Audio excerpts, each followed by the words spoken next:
Hello everyone. Today we are going to study complement system. इसके पहले वाले video में मैंने आपको complement system के टाइप्स में से first type that is classical pathway बता दिया था। आज हम लोग पढ़ेंगे ऑल्टरनेटिव पाथवे। ऑल्टरनेटिव के अलावा लास्ट है लेक्टिन पाथवे।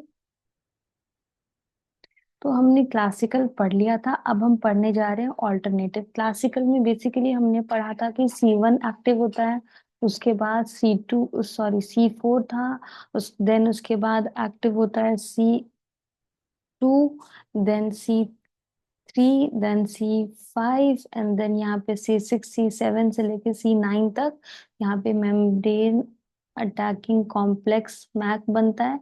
और यहाँ पे C3 के जस्ट अब यहाँ पे C3 कन्वर्टेज एंजाइम आता है, और यहाँ पे C5 के ऊपर C5 कन्वर्टेज एंजाइम आता है। तो ये हम लोगों ने क्लासिकल पाथवे में पढ़ा था। और क्लासिकल पाथवे में पढ़ा था कि एंटीजन और एंटीबॉडी का इंटरेक्शन होना बहुत जरूरी होता है। ऑल्टरनेटिव पाथवे को अगर मैं ऐसे ही एक्सप्लेन करूँ शॉर्ट में, तो यहाँ पे कोई भी एंटीजन या एंटीबॉडी का इंटरेक्शन नहीं होता है। यहाँ पे डायरेक्ट अगर आपका कोई भी माइक्रोब या एंटीजन कह लीजिए अगर वो आता है ऐसे करके, तो एंटीजन की आने के बाद डायरेक्ट यहाँ पे डायरेक्ट बाइंडिंग हो जाती है कॉम्प्लीमेंट सिस्टम की। और इस पाथवे में जैसे हम लोगों ने C1 C2 C4 यहाँ पे पढ़ा था, इस पाथवे में इन सब की जरूरत नहीं होती है, डायरेक्ट C3 से स्टार्ट होता है। ये डिफरेंस है। हमें C3 को हमें यहाँ पे एक्टिवेट करना पड़ता है। पहले C3 को एक्टिवेट करेंगे, फिर C3 कन्वर्टेज भी हमें चाहिए होता, तो पहले हम C3 कन्वर्टेज को बनाएंगे। C3 कन्वर्टेज यहाँ जो क्लासिकल पाथवे है वहाँ पे C3 कन्वर्टेज बन रहा था C1 C4 C2 को मिला करके। यहाँ पे C3 कन्वर्टेज बनाने के लिए हमारे पास कुछ ऐसा कॉम्प्लेक्स नहीं है, क्योंकि यहाँ पे जो C3 कन्वर्टेज था इसका नाम हम लोगों ने कल लिखा था T4B2A, 4B and 2A। C4 का B पार्ट था 4B, और C2 का 2A हम लोगों ने लिया था, और जिसकी वजह से C3 कन्वर्टेज बनाया था। लेकिन यहाँ पे तो ऐसा कुछ है नहीं, C4 भी नहीं है C2 भी नहीं, तो हमें पहले C3 कन्वर्टेज बनाना पड़ेगा। C3 कन्वर्टेज हम यहाँ पे बनाएंगे, उसके बाद हम C3 को एक्टिवेट करेंगे, फिर हम C5 करेंगे, फिर उसके बाद नेक्स्ट एक्टिवेशन होगा। तो हम लोग स्टार्ट करने जा रहे हैं ऑल्टरनेटिव पाथवे। ऑल्टरनेटिव पाथवे में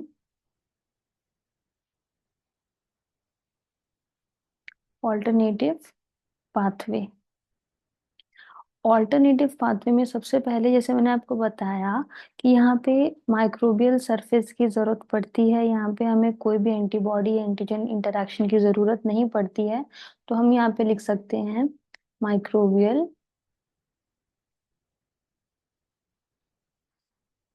microbial surface have chemicals which result in activation of alternative pathway। ये माइक्रोब है, माइक्रोब के सरफेस पे ही ऐसा कुछ प्रेजेंट होगा, यहाँ पे कोई रिसेप्टर प्रेजेंट है कि क्या प्रेजेंट है, इसके सरफेस पे ही प्रेजेंट है, जिसको सेंस करेगा हमारा C3 कन्वर्टेज, फिर वो C3 को एक्टिवेट करेगा। तो यहाँ पे हमारे पास जो एंटीजन है उसके सरफेस पे ही कुछ ऐसा केमिकल प्रेजेंट होता है। वो क्या केमिकल है अभी डिस्कस करेंगे। सेकंड पॉइंट है इसका, ये फर्स्ट पॉइंट था। सेकंड पॉइंट है इसका यहाँ पे, no antigen antibody complex is required. और ऑल्टरनेटिव पाथवे हमारा इनेट इम्यून सिस्टम का पाथवे होता है, तो यहाँ पे ये एक्टिव कब होगा? इनेट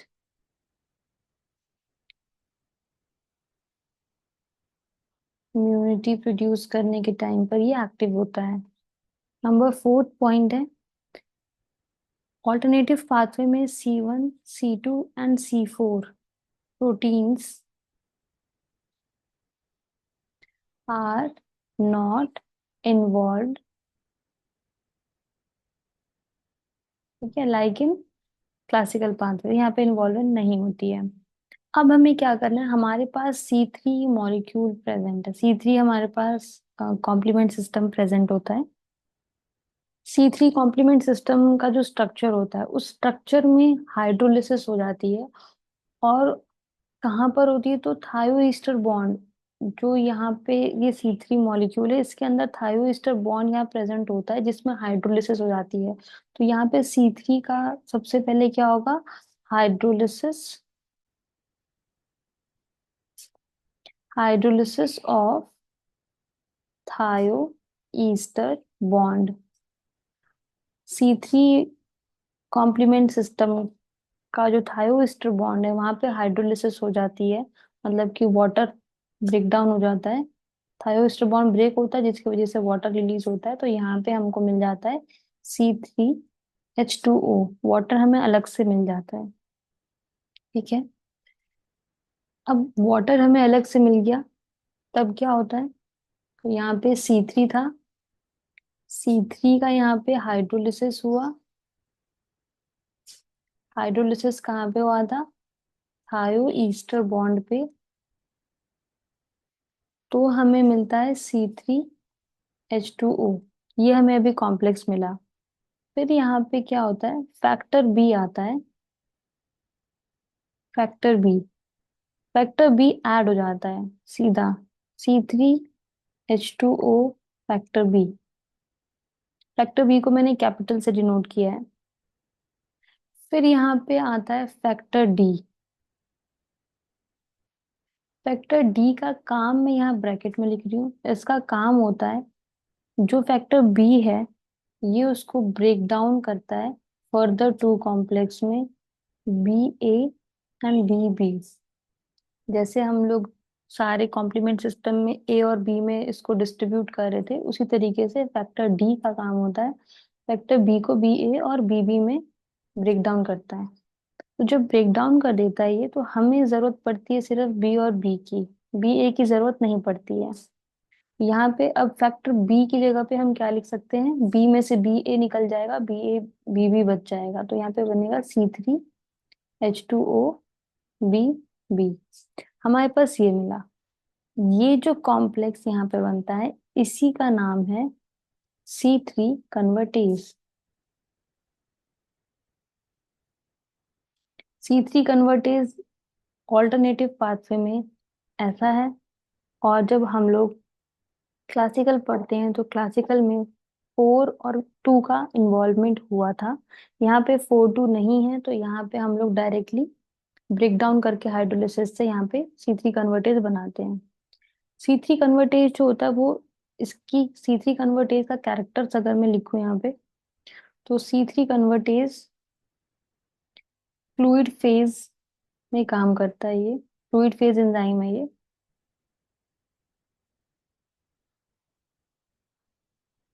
ये फ्लूइड फेज का मतलब ये हुआ कि जो ये प्लाज्मा में ये बनता रहता है, कीप्स फॉर्मिंग इन प्लाज्मा। ये प्लाज्मा मतलब ब्लड में ये बनता रहता है, लेकिन इसको हम लोग क्या करते हैं, इसे इनएक्टिवेट भी करते रहते हैं। अगर यहाँ पे कोई भी पैथोजन इन्वॉल्व नहीं होता है, कोई भी माइक्रोब का अगर माइक्रोबियल अटैक नहीं होता है यहाँ पे, तो ये इनएक्टिव होता है, ये बनता भी है और उसके बाद क्या होता है, ये इनएक्टिव डिग्रेड भी होता रहता है, क्योंकि इसका कोई काम अभी नहीं आता जब तक से पैथोजन का अटैक नहीं होगा। तो ये बनता है और डिग्रेड होता है। ठीक है, अब C3 कन्वर्टेज आगे C3 को एक्टिवेट करेगा। तो यहाँ पे जैसे हम लोगों ने फर्स्ट पाथ में पढ़ा था कि C3 को एक्टिवेट करने के लिए C3 कन्वर्टेज आता है, तो यहाँ पे फैक्टर बी C3 अगर हम लें, C3, C3 हमें पता है कि दो चीजों में डिस्ट्रीब्यूट होता है, C3A एंड C3B। C3B इसका लार्ज सब यूनिट होता है, तो हमें इसी का यूज होता है, C3B का यूज हम करते हैं। C3B को हम आगे जाके यूज करेंगे अभी। फिर C3B आएगा, C3B का यूज हमने किया। C3B, ये जो ये जो यहाँ पे कट किया था दो पार्ट में, यहाँ पे कन्वर्टेज, ये जो C3 कन्वर्टेज था वो यहाँ पे आएगा, यहाँ पे C3 कन्वर्टेज आएगा, क्योंकि उसी का तो काम होता है C3 को दो हिस्सों में तोड़ने का, दो सब यूनिट में इसको आगे कट करने का काम C3 कन्वर्टेज का होता है। C3 कन्वर्टेज ने इसको दो हिस्सों में कट किया, तो हमने C3B का हमें आगे यूज करना होता है, तो C3B हमें मिल गया C3 से। C3B में हम फिर से क्या करते हैं, फैक्टर बी ऐड करते हैं। फैक्टर बी अगर हम ऐड करेंगे तो ये C3B, ये कॉम्प्लेक्स बन जाएगा,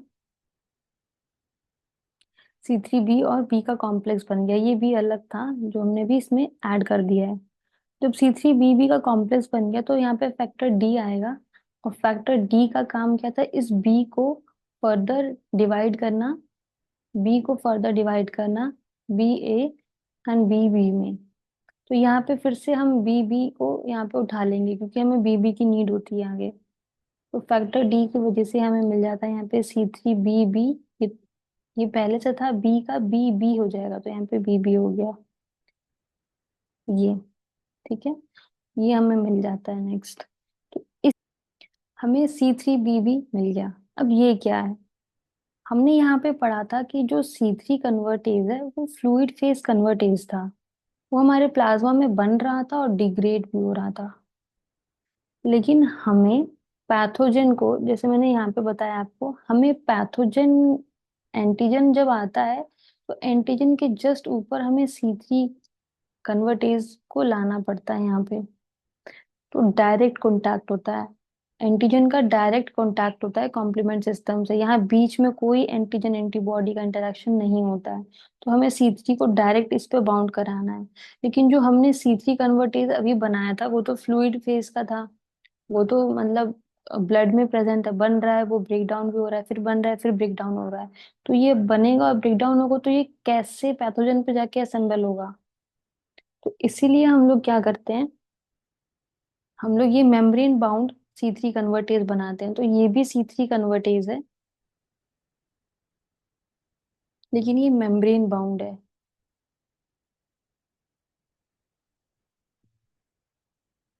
इसका मतलब ये हुआ कि अगर यहाँ पे पैथोजन है तो यहाँ पे C3BB कॉम्प्लेक्स आएगा और वो मेम्ब्रेन पे बाउंड करेगा। अब यहाँ पे इसकी स्टेबिलिटी को मेंटेन कौन करेगा कि ये अच्छे से बाउंड हुआ है, स्टेबल है, पैथोजन यहाँ पे एंटीजन जो प्रेजेंट है उस पे ये स्टेबली बाउंड है। तो यहाँ पे प्रॉपरडीन आता है, प्रॉपरडीन आता है और वो इन दोनों की स्टेबिलिटी को मेंटेन करता है। ये हमारा ऑल्टरनेटिव पाथवे था। अब इसके आगे क्या होगा, तो इसके आगे का प्रोसेस है, अब जैसे यहाँ पे C3BB तक हम लोगों ने पढ़ लिया। अब हम पढ़ेंगे सी, अब C3 कन्वर्टेज आ गया, C3 कन्वर्टेज यहाँ पे अटैच हो गया, अब हमें C5 कन्वर्टेज लाना है, C5 कन्वर्टेज की जरूरत है। तो C5 कन्वर्टेज क्या, कैसे बनेगा, ये C3 कन्वर्टेज था, C3 कन्वर्टेज में हमें पता है कि C3 को हम डिवाइड कर, ये जो C3 है ये मेम्ब्रेन बाउंड वाला कन्वर्टेज हमें मिल गया है। मैं यहाँ पे लिख देती हूँ, C3 में हमें C3 small b capital B B, यही था, ये हमें C3 मेम्ब्रेन बाउंड कन्वर्टेज मिल गया है। ये हमारा C3 मेम्ब्रेन बाउंड वाला है कन्वर्टेज। अब कन्वर्टेज, C3 कन्वर्टेज का काम क्या होता है? C3 को ब्रेक डाउन करना। तो ये क्या करेगा? C3 को ब्रेक कर देगा C3A और C3B में। C3 का ब्रेक डाउन हो गया C3A और C3B में। अब हमें जरूरत C3B की होती है, तो अब हमारा नया प्रोडक्ट बन जाएगा C3B, B, B, और यहां से हम चूज कर लेंगे 3B। C हम बार बार नहीं लिखेंगे। ये हमारा बन गया नया प्रोडक्ट, और इसको हम कहते हैं C5 कन्वर्टेज। जो हमारा C5 कन्वर्टेज है वो अब मेम्ब्रेन के बगल में आके यहाँ पे, जब C3 कन्वर्टेज बाउंड हुआ था, प्रॉपर्टीन ने उसको स्टेबलाइज किया था, तो अब हमारा यहाँ पर अटैच हो जाएगा C5 कन्वर्टेज। और ये C5 कन्वर्टेज जब असेंबल होता है तभी वो रिक्रूट करता है फर्दर C6, C7, C8, फिर यहाँ पे कॉम्प्लेक्स के फॉर्म में, चैनल के फॉर्म में C9 बनता है। तो C5 का होना जरूरी था, तो C5 यहाँ पे हमें मिल गया। C5, अब C5 क्या करेगा आगे? Further C6, C7, C8, C9 के कॉम्प्लेक्स को आएगा, और यहाँ पे हमारा बन जाएगा मेम्ब्रेन अटैक कॉम्प्लेक्स। हमें यही बनाना होता है। ये पूरा प्रोसेस बाकी सब में सेम होता है, जैसे मैंने आपको पढ़ाया था क्लासिकल पाथवे में। अगर आपने मेरी क्लासिकल पाथवे की वीडियो नहीं देखी है तो उसके लिंक मैं आपको डिस्क्रिप्शन बॉक्स में दे देती हूँ, आप वहां से उसको देख सकते हैं। ये सारा पाथवे क्लासिकल पाथवे से बिल्कुल सेम है। बाकी जो ऊपर का डिफरेंस था वो हमने यहाँ पे पढ़ लिया। ऑल्टरनेटिव पाथवे में, ऑल्टरनेटिव पाथवे बेसिकली जो होता है वो तीन टाइप का होता है। ऑल्टरनेटिव पाथवे जो हम पढ़ रहे हैं अभी, उसमें तीन और टाइप होते हैं, लेकिन कोई ज्यादा डिफरेंस नहीं होता। Tick over pathway, number second is properdin activated pathway, third is protease activated pathway, protease activated, ACTIVATED, ACTA यहाँ पे आई नहीं होगा। Protease activated, properdin activated, tick over. अभी जो हम लोग पढ़ रहे थे, हम टिक ओवर पाथवे पढ़ रहे थे। Next we are going to study properdin activated pathway. ये पूरा जो पढ़ा हम लोगों ने टिक ओवर पढ़ा। टिक ओवर में मैं एक बार इसको समराइज कर दूं, तो टिक ओवर पाथवे में C3 से पाथवे स्टार्ट होता है। C1, C2 और C4 का इन्वॉल्वमेंट नहीं हुआ था। C3 में ही हाइड्रोलिसिस हो जाती है। हाइड्रोलिसिस होने के बाद फैक्टर बी आता है। फैक्टर बी का काम होता है यहाँ पे अटैच हो जाना। अटैच होने के बाद इसको, ये तो अभी कॉम्प्लेक्स फैक्टर था ये, तो इसको हमें फर्दर दो हिस्सों में तोड़ना होता है, तो हम फैक्टर डी को लाते हैं। और जो ये कन्वर्टेज बना है वो फ्लूइड फेज है, फ्लूइड में रहता है हमेशा, बनता है, टूटता है, बनता है, डिग्रेड होता है। तो ये जो है स्टेबलाइज नहीं हो पाएगा, इसलिए हम लोग मेम्ब्रेन बाउंड कन्वर्टेज बनाते हैं। सेम सेम प्रोसीजर से मेम्ब्रेन बाउंड कन्वर्टेज बनाएंगे, और इस C3 कन्वर्टेज को ब्रेक डाउन करने के लिए ही हमें इस फ्लूइड फेज कन्वर्टेज की जरूरत पड़ती है। ये फ्लूइड फेज हमने क्यों बनाया था? मेम्ब्रेन बाउंड बनाने के लिए भी हमें एक C3 कन्वर्टेज की जरूरत पड़ेगी, तो हमें यहाँ पे फ्लूइड फेज कन्वर्टेज का यूज करते हैं C3 को ब्रेक करने के लिए। C3 ब्रेक हो जाता है, फिर सेम वही फैक्टर बी, फैक्टर डी आते हैं, अटैच होते हैं, फिर C3 कन्वर्टेज मेम्ब्रेन बाउंड बनता है। मेम्ब्रेन बाउंड जो कन्वर्टेज है वो आकर के एंटीजन के ऊपर असेंबल होता है। जैसे ही वो एंटीजन के ऊपर आके असेंबल हुआ, फिर हमें C5 बनाना पड़ता है। C5 हम कैसे बनाएंगे? Same C3 membrane bound convertase होता है, वो C3 और C3 को वो डिस्ट्रीब्यूट करेगा C3A, C3B में, जिसकी वजह से C5 कन्वर्टेज बनेगा। फिर पूरा प्रोसेस बाकी मैथ तक का सेम था। ये हमारा टिक ओवर पाथवे था। प्रोपोडिन पाथवे भी बिल्कुल ऐसा ही होता है। टिक ओवर पाथवे में स्टेबलाइज करने, सबसे पहले जो था, मैं डिफरेंस के फॉर्म में बता देती हूँ यहाँ पे टिक ओवर पाथवे और प्रोपोडिन। टिक ओवर पाथवे में हम लोगों ने पढ़ा था पहले C3 कन्वर्टेज, आकर के मेम्ब्रेन के ऊपर बाउंड करता है, ये एंटीजन है, ये C3 कन्वर्टेज आकर के बाउंड करता है। उसके बाद यहाँ पर इनको स्टेबलाइज करने के लिए आता है प्रोपोडिन। एंटीजन के ऊपर सबसे पहले ही प्रोपोडिन आकर के बाइंड कर जाता है, सबसे पहले। और जब प्रोपोडिन पहले आके बाउंड करता है, उसके बाद आता है C3 कन्वर्टेज। तो उसके बाद यहाँ पर कौन आएगा? C3b BB। ठीक है। अगर मैं इसको प्रोपोडिन का पूरा पाथवे बना के बता देती हूँ आपको यहाँ पे फिर से।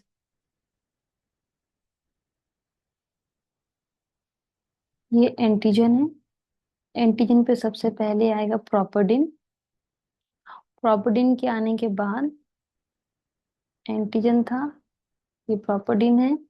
प्रोपोडिन के बाद हमारे पास यहाँ पर आएगा C3b जो कि कन्वर्टेज था। उसके बाद यहाँ पर फैक्टर B, फिर फैक्टर D।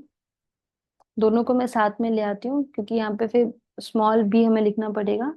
तो यहाँ पे एंटीजन के साथ प्रोपोडिन भी है और C3b भी है, या जिसे मतलब C3b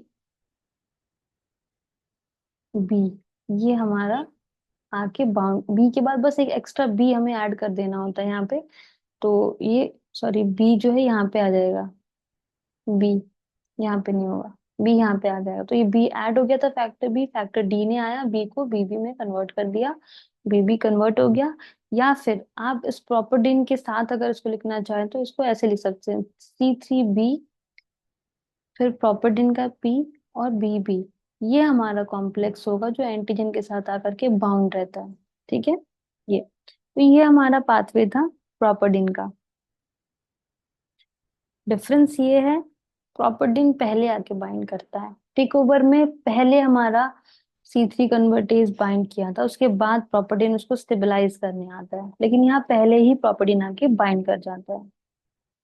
आपका थर्ड है यहाँ पे प्रोटीएज एक्टिवेटेड पाथवे।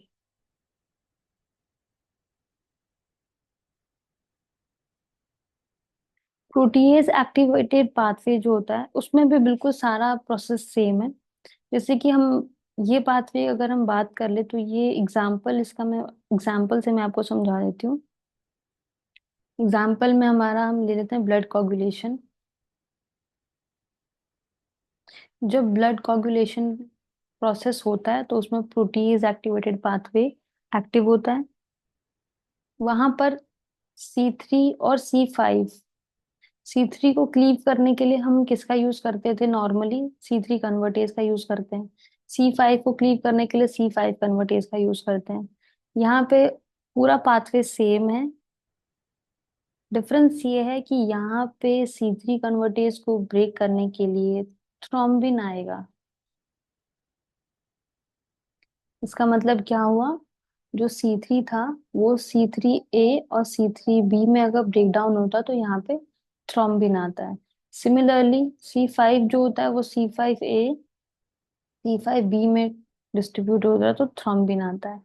और कोई डिफरेंस नहीं है, बाकी पूरा प्रोसेस ये सेम है एज इट इज।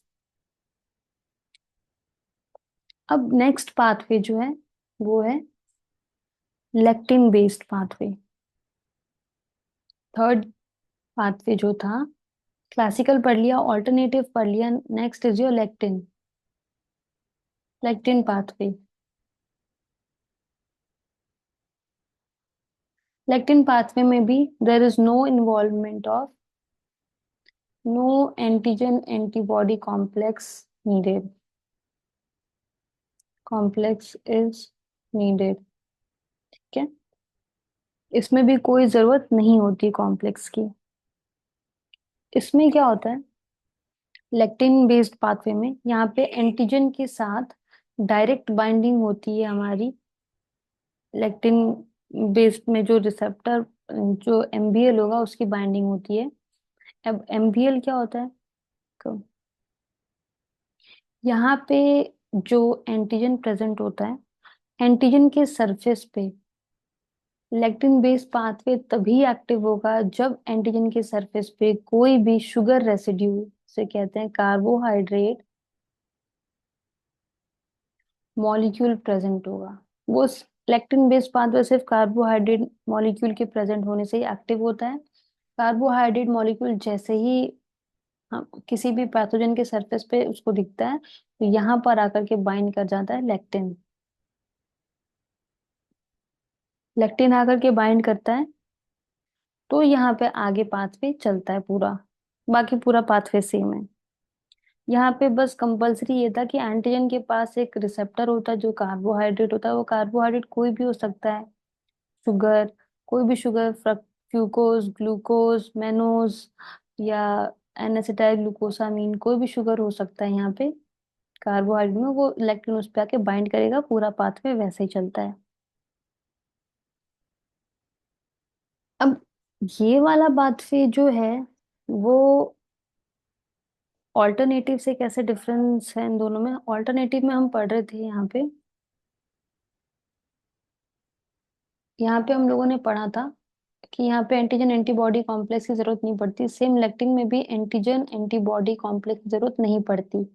यहाँ पे हमने पढ़ा कि ऑल्टरनेटिव में no C1 C4 C2 involvement नहीं होता। यहाँ पे C4 C2 का इन्वॉल्वमेंट होता है, C1 का भी होता है। लेकिन C1 को हम यहाँ पे C1 नहीं बोलते हैं, हम इसको MBL कहते हैं, मेनोज बाइंडिंग लेक्टिन कहते हैं।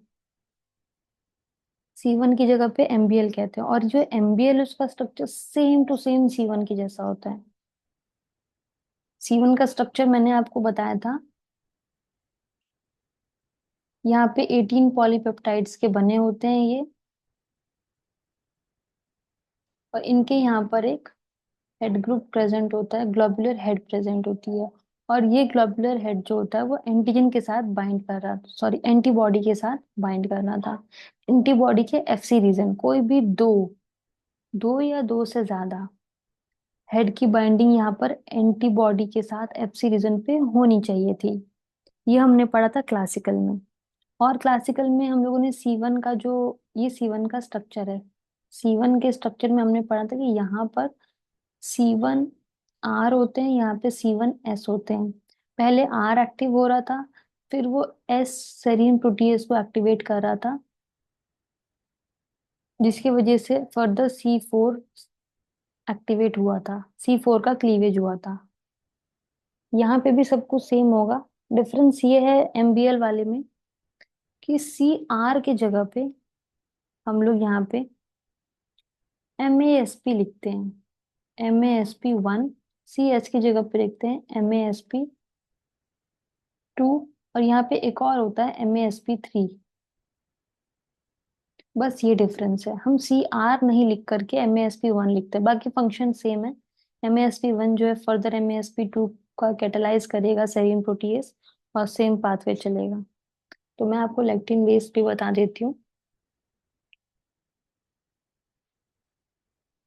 लेक्टिन बेस्ड पाथवे,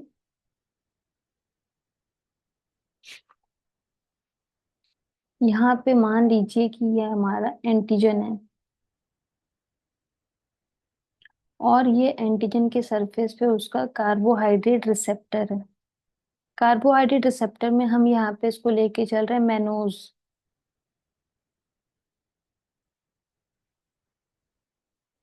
जैसे ही ये रिसेप्टर शुगर निकला वैसे ही हमारा यहाँ पे कौन आके बाइंड करेगा, लेक्टिन।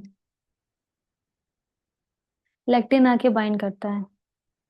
मैनोज बाइंडिंग लेक्टिन भी कहते हैं, क्योंकि ये मैनोज पे बाइंड करता है तो इसको हम क्या कहेंगे, MBL। मैनोज बाइंडिंग लेक्टिन है ये, ठीक है। मैनोज बाइंडिंग लेक्टिन का काम क्या है।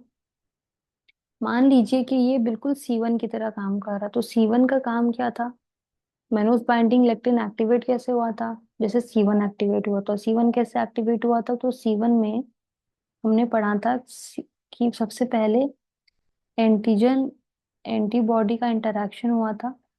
उसके बाद C1R एक्टिवेट हुआ था। C1R ने क्लीव किया था C1S को, सेरीन प्रोटीएज। सेरीन प्रोटीएज की तरह ये फंक्शन करने लगता है C1S। और ये सेरीन प्रोटीएज जब एक्टिवेट होता है तो ये क्लीव करता है C4 को, C4A में और C4B में, जिसकी वजह से हम B को चूज करते हैं, A को हम नहीं चूज करते, वो स्मॉल सब यूनिट होती है। हमने ये पढ़ा था C1 में। सेम यहाँ पे एक्टिवेशन होगा। तो यहाँ पे एक्टिवेशन के लिए एंटीजन और मेनोस की, यहाँ पे एंटीजन का रिसेप्टर और एंटीजन के ऊपर जो बाइंड है मेनोस और लेक्टिन, लेक्टिन का इंटरेक्शन होगा। ये लेक्टिन का स्ट्रक्चर हम पढ़ रहे हैं। जैसे C1R था, लेक्टिन में क्या होता है, C1R की जगह पे MASP, MASP1 होता है, और C1S की जगह पे होता है MASP2।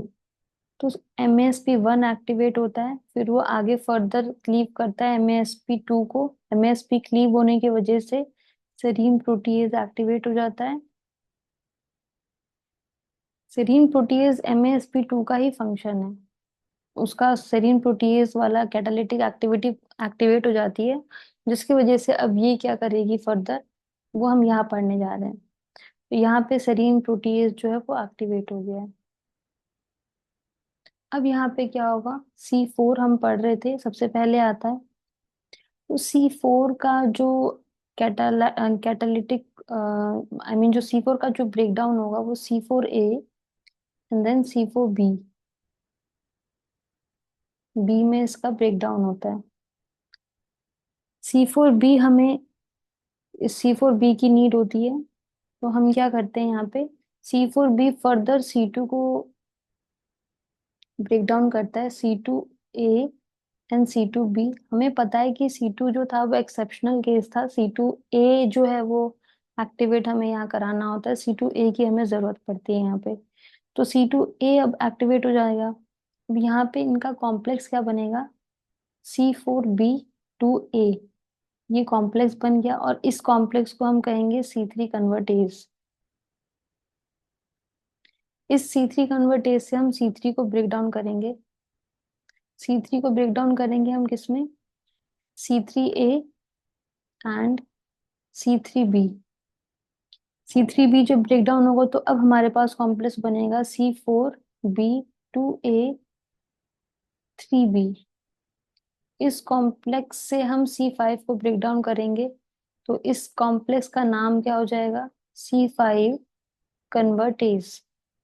C5 कन्वर्टेज से हम अब C5 का ब्रेक डाउन करेंगे, C5A एंड C5B। C5B ही जो था वो हमारा एक्टिव प्रोडक्ट था, जो कि मेम्ब्रेन पे जाकर के अब यहाँ पे मेम्ब्रेन पे जाएगा, और उसके बाद वो पूरे के पूरे मैक कॉम्प्लेक्स को एक एक करके असेंबल करेगा। C5 के बाद यहाँ पे आएगा C6, C7, C8, C9, और हमारे पास बन जाएगा मेम्ब्रेन अटैकिंग कॉम्प्लेक्स। अब अगर एग्जाम्पल पढ़ें तो MBL हमने ये हमारा मेम्ब्रेन बाइंडिंग लेक्टिन कॉम्प्लेक्स में, मेनोज बाइंडिंग लेक्टिन पाथवे था। लेक्टिन हम लोग पढ़ रहे, तो इसी तरीके से सेम जैसे हमने ऑल्टरनेटिव में पढ़ा था अभी, टेक ओवर पाथवे, प्रोपोडिन पाथवे, तो सेम, कुछ अलग नहीं है। सेम इसी तरीके से फिकोलिन का पाथवे भी होता है।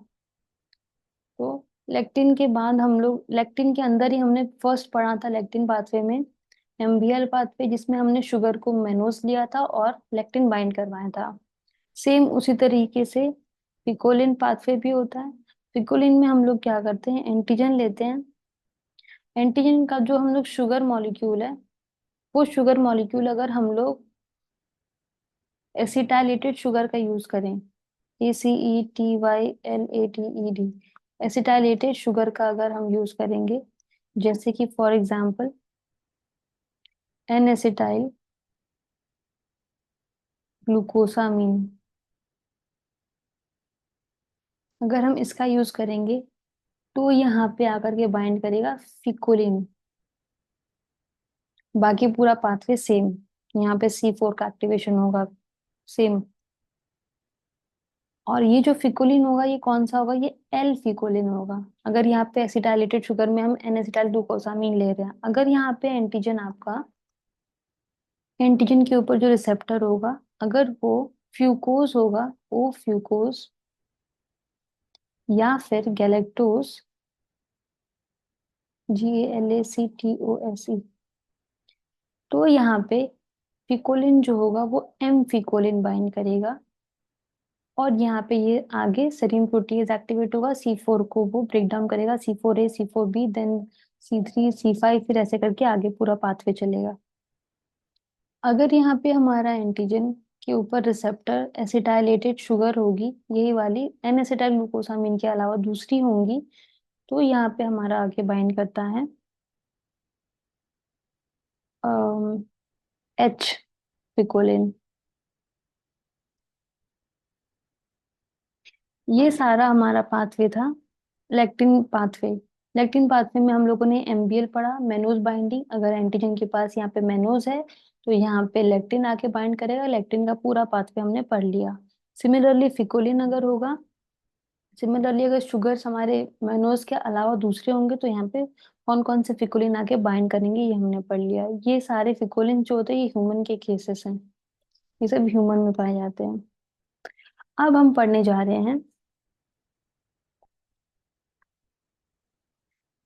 Regulation of complement system. Regulation of complement system का मतलब क्या होगा?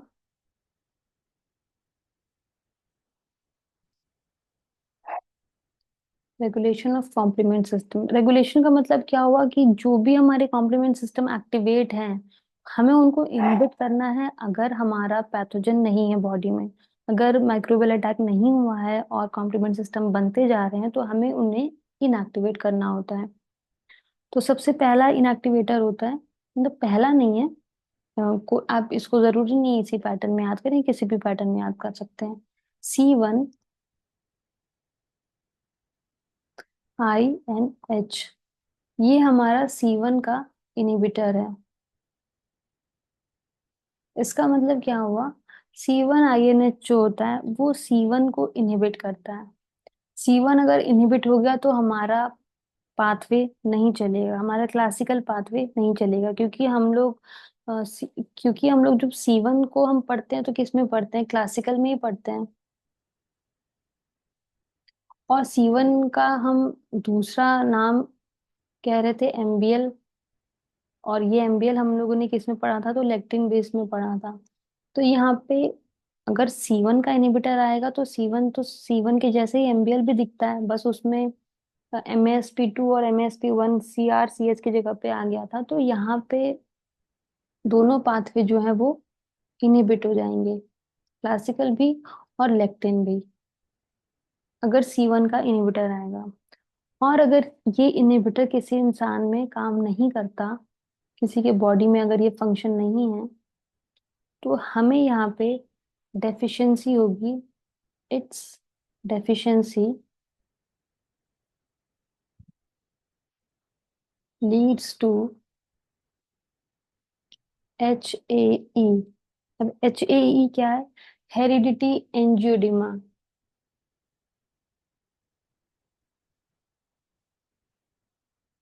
हेरिडिटरी एंजियो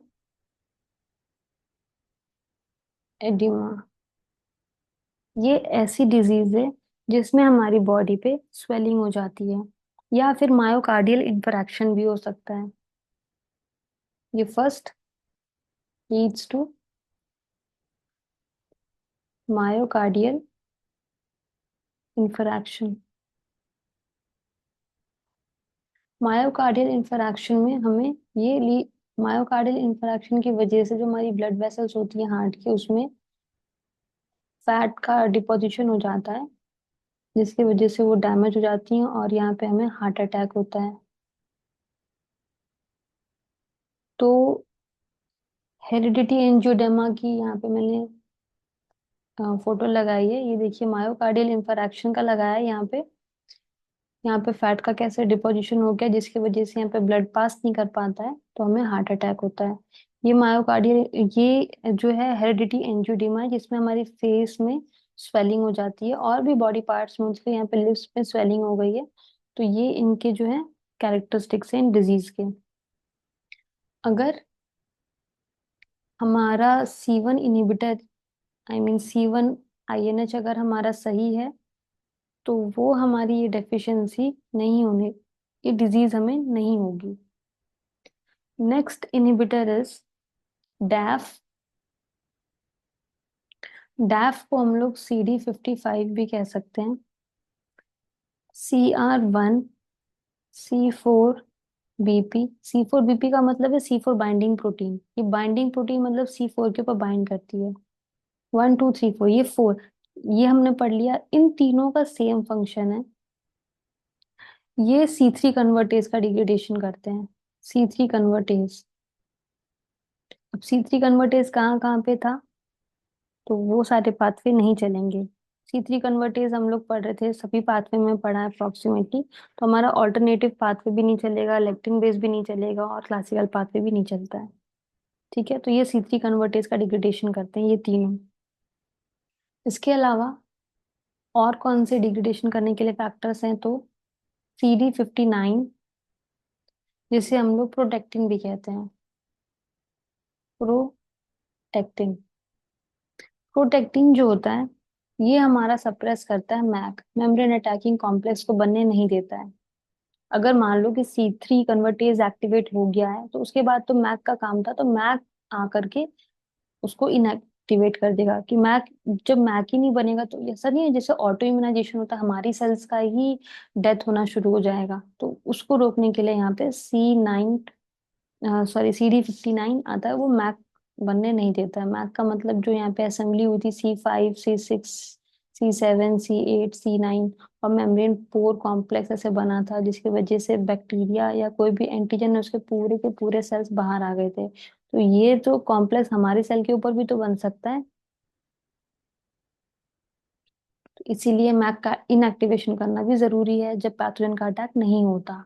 तो उसके लिए आता है CD59, जिसे हम प्रोटेक्टिन भी कहते हैं। इसके बाद है फैक्टर आई। फैक्टर आई का क्या काम है, ये C3 कन्वर्टेज को इनहिबिट करता है ऑल्टरनेटिव पाथवे में। ये स्पेसिफिकली ऑल्टरनेटिव पाथवे के लिए होता है। Next is carboxy peptidase N.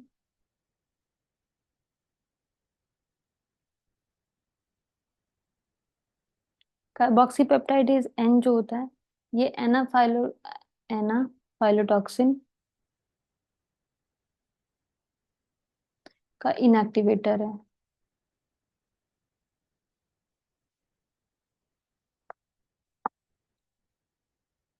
एनाफाइलोटॉक्सिन्स क्या होता है, एनाफाइलोटॉक्सिन स्मॉल पेप्टाइड्स होती हैं, स्मॉल पेप्टाइड्स जो कि इनेट इम्यून सिस्टम में एक्टिवेट होती हैं। In response of innate immunity ये हमारी एक्टिव होती हैं। ये, इनका काम, इनका फंक्शन क्या होता है, तो ये क्या करती है, रेगुलेट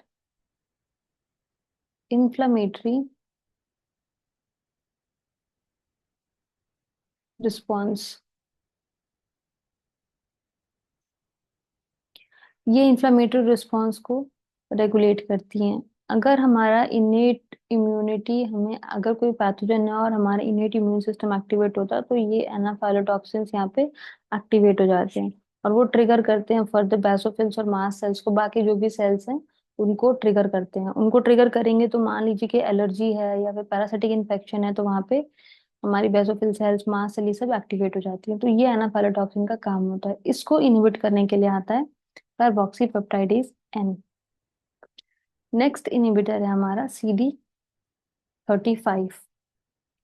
CD35 जो होता है, सभी पाथवे में C3 एंड C5 दोनों को इनएक्टिवेट करते हैं। इन दोनों को इनएक्टिवेट करते हैं ताकि CD35 का मेन फंक्शन ये है कि ये इम्यूनिटी ऑटो इम्यूनिटी को प्रिवेंट करता है। अगर ऑटो इम्यूनिटी हो जाएगी तो हाइपर सेंसिटिव रिस्पॉन्स होगा। हाइपर सेंसिटिव रिस्पॉन्स का मतलब होता है हमारी सेल्स, हमारी ही सेल्स को मारने लग जाती हैं। तो ये इसको भी सप्रेस करता है। आई होप आपको ये सारा जो कॉम्प्लीमेंट सिस्टम का रेगुलेशन था वो समझ में आया होगा। अगर आपको कोई भी डाउट है तो आप नीचे कमेंट सेक्शन में मुझे बता सकते हैं। Thank you.